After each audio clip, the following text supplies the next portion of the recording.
Hey guys, so we just did a lesson on how to use our colored pencils, 6 tips on how to use our colored pencils successfully. And we're going to use those tips now on a still life that you get to choose. You get to choose at least 5 objects to create your still life. And I'm going to go through this presentation with you and give you tips and tricks and directions on how to create your own still life. And then I'm going to show you my example, just like we would do if we were in my classroom. Okay? So, still life sketch. My little picture here in the camera is a little bit in the way, so I'll move that in just a second. But here are the supplies that you're going to need. You're going to need a piece of the art paper that we gave you. Now, we gave you, if you were in the middle school, we gave you full-size sheets of the white copy paper. You only need half a size of that, though. For this project, I'm not going to have you draw a full-size still life. Now, if you want to challenge yourself, you can, but it's going to take double the time to do it. So you just need a half a sheet. So if you very carefully fold your paper in half, hamburger style, okay, hamburger style, or like a book, you can do it that way. Fold it in half, increase it. This is the size of your still life that I want you to draw. Okay, now whether you put your paper this way or whether you put your paper this way kind of depends on your still life. If your still life has a lot of tall objects, maybe you're doing a vase of flowers or something, then you need to put your paper compositionally this way. If your still life is going to be like mine and it's going to be kind of wider than it is tall, then your paper needs to go this way. Okay, so it's kind of up to you to determine. But again, it only needs to be a half a sheet. You're going to also need to have a wooden pencil to draw with. All right, I'm going to reach behind me here. And then the color pencils, we gave you Crayola color pencils, so Crayola color pencils, and a pencil sharpener. And the eraser that we gave to you would be helpful. And also I found a scrap paper, or to be honest, I used the half of this little piece of paper that I tore off or cut off, or a paper towel would work, because as I worked, I noticed that I get kind of lazy and this part of my hand would lay on my artwork and would smudge it. So you may need a piece of scrap paper. That way, as you work, your hand can lay on it. Okay? Now, the goal of this assignment, so I'm going to move my little screen over just a little bit. The goal of this assignment is for us to practice creating a still life work of art.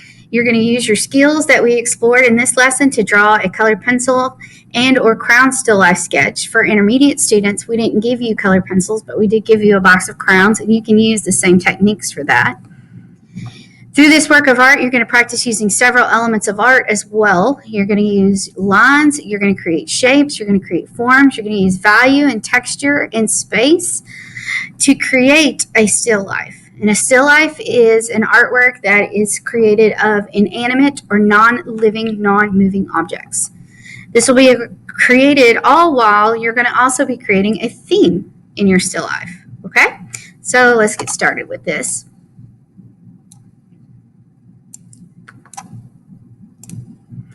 All right, so the guidelines are some rules, some ways to help you do this. I'm going to get rid of this right here, okay? Is before starting, think of a theme you want to express through your still life. This could be some kind of emotion, it could be experience, it could be things that you've collected, it could be an idea you want to express about a specific topic or something that you hold dear. Decide this before you begin. Maybe look around your room, around the place where you're sitting and you're doing your work, and then search for items that can help you represent your theme. For example, if you love nature, consider including something like hiking boots, flowers, seashells, rocks, things that you might collect outside. Okay, or you could choose to draw one of the still lifes or a part of a still life included on the following slides. Now, I'll give you a couple of examples. But if they're not going to be important to you, then they're not going to be a good choice for you. The following guidelines will help you decide on what still life you want to draw. Find at least 5 still life objects that represent your artist theme. So once you come up with a theme, okay, you got to have 5 objects that are going to help you convey this theme to your audience. Arrange your selected objects on a flat surface like a table. Consider carefully how you're going to arrange those objects. When I found my 5 objects, I had to figure out how to arrange them, what looked good, what was going to be easy for me to draw. Where you place your objects should be determined by what you want to emphasize. I thought about, okay, which one of these objects do I want to draw the most, or which one of these objects do I like? So I kind of want to put that one in the middle and then arrange the other objects around it. Then control your source of lighting to add interest to your still life. Consider closing all the blinds in a room or moving them towards the window, except blinds in a room, except maybe just one blind. So maybe you have more light shining on that object, or moving some lamps around the room. Okay. And I'll show you what I did. All right.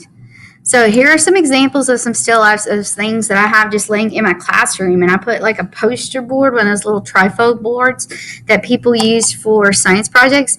I put that up behind it to just give me a plain background.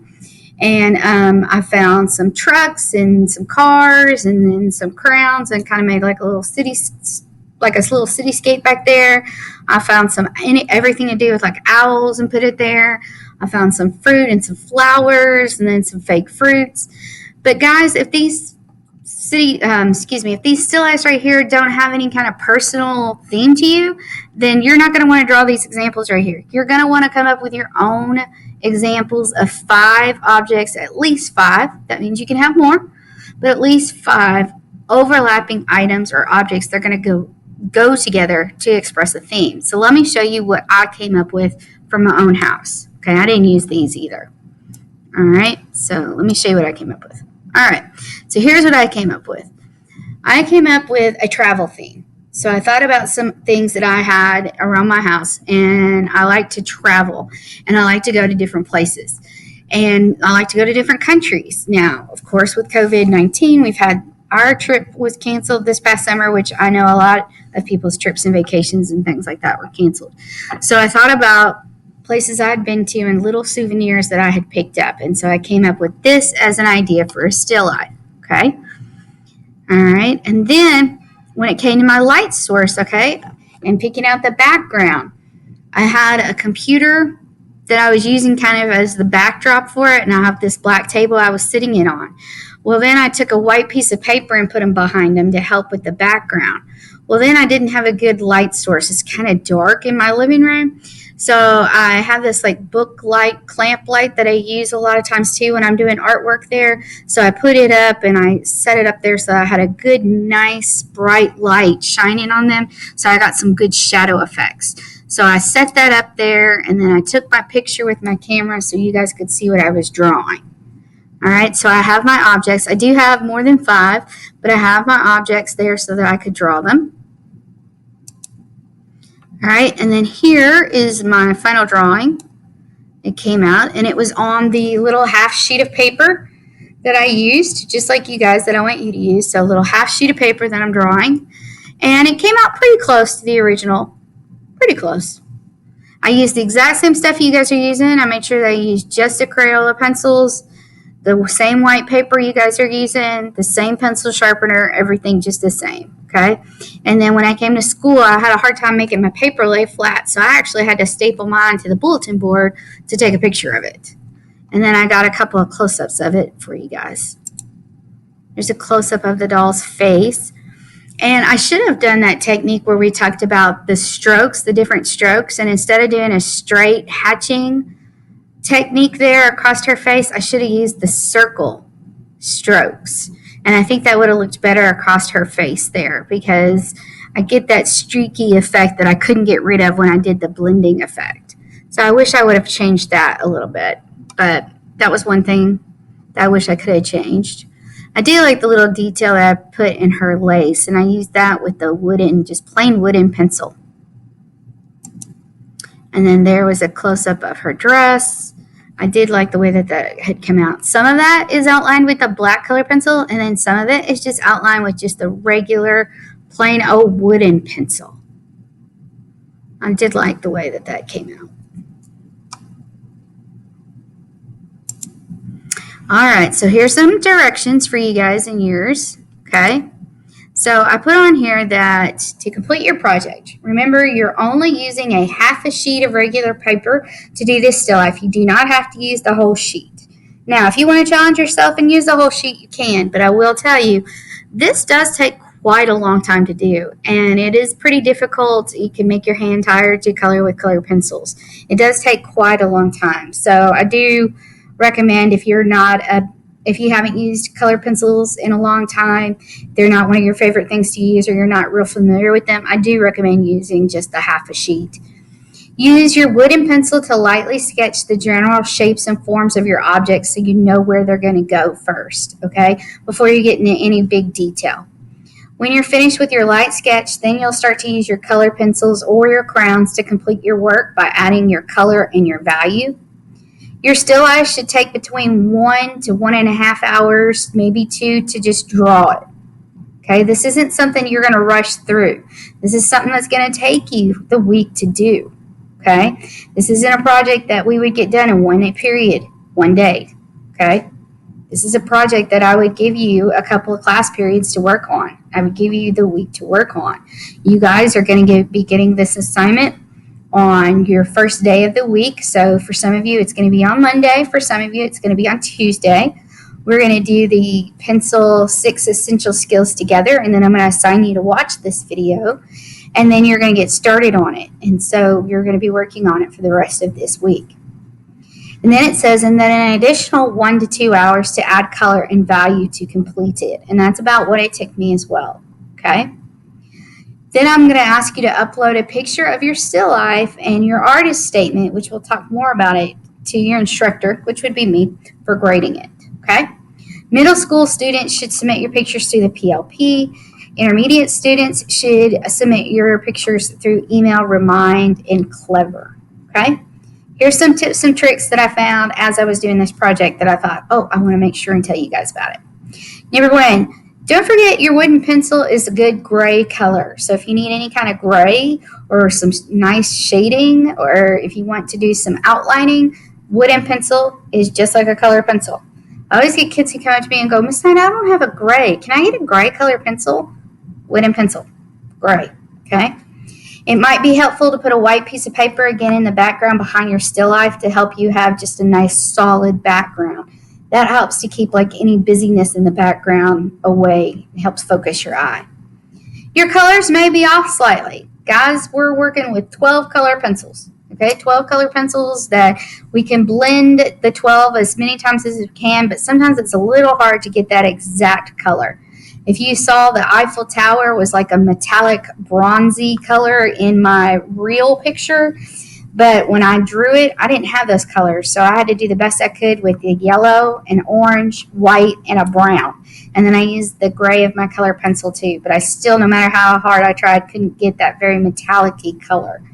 So I just did the best I could. Brown and yellow and a little bit of orange, and that was as close as to the goldy bronze I was going to get. Okay?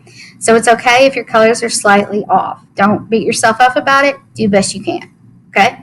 Now, if you have your own set of color pencils and you want to use those at your house that have more than 12 colors and you've got some different ones, I'm okay with that.